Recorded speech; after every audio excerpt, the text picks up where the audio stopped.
ఏపీలో ఓ గొడ్డలి పార్టీ ఉందని ప్రజలు కూడా ఆ పార్టీని గొడ్డలి పార్టీగానే పిలవాలంటూ సీఎం చంద్రబాబు హాట్ కామెంట్స్ చేశారు. అమరావతిని రాజధానిగా ప్రకటిస్తే అందరూ మద్దతు ఇచ్చారని, అధికారంలోకి వచ్చాక అమరావతిపై మాట మార్చారని విమర్శించారు.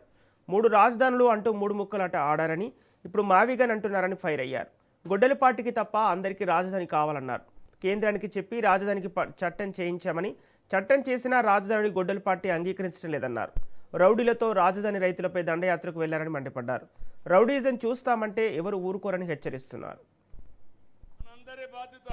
సమాజంలో పుట్టాం, సమాజం వల్ల పైకొచ్చాం.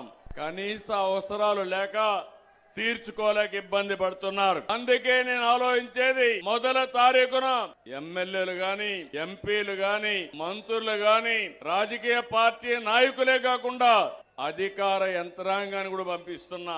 భవిష్యత్తులో ఒకటే కోరుతున్నాను, సమాజంలో పైనుండే 10%, అట్టడుగు నుండి 20% ఎప్పుడూ అండగా ఉండాలి. ప్రభుత్వం బాధ్యత మేం చేస్తాం. ఈ రోజు మీరు చూస్తే మొదలు తారీఖు వస్తే ఒక పండుగ వాతావరణం. వృద్ధులందరూ కూడా ఇంటి దగ్గర దర్జాగా ఉంటే తలుపు కొట్టి గుడ్ మార్నింగ్ చెప్పి వాళ్లకు డబ్బులు ఇచ్చే ఏకైక ప్రభుత్వం ఈ ప్రభుత్వం.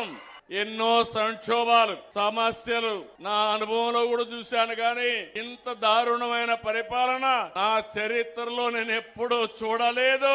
ఒక విధ్వంసం. మామూలుగా అయితే 30-40 ఏళ్ళు అయ్యేది, కానీ ఈ రోజు మీ అందరి ఆశీస్సులతో ఎక్కడికక్కడ రాత్రింబగుళ్ళు పనిచేసి అడ్మినిస్ట్రేషన్ ని ఒక దారిలో పెట్టడానికి అనునిత్యం పనిచేస్తున్నాం. దాని ఫలితాలు మీకు వస్తున్నాయి.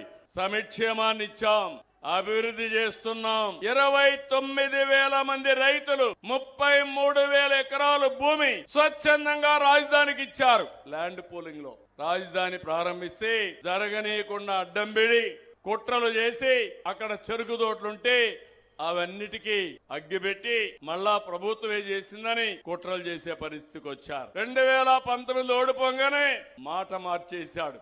మాట మార్చి ఆ రోజు చెప్పింది మీరు చూస్తే 3 రాజధానులు, 3 ముక్కలాట ఆడాడు. 5 ఏళ్లు ఏమీ చెయ్యలేదు. బయట పోతే అవమానం. మళ్ళా మన ప్రభుత్వం వచ్చింది. అందుకే అలాంటి పార్టీ ఉండకూడదని 154 సీట్లతో గెలిచిన పార్టీని 11కే పరిమితం చేశారు మీరందరూ కలిసి.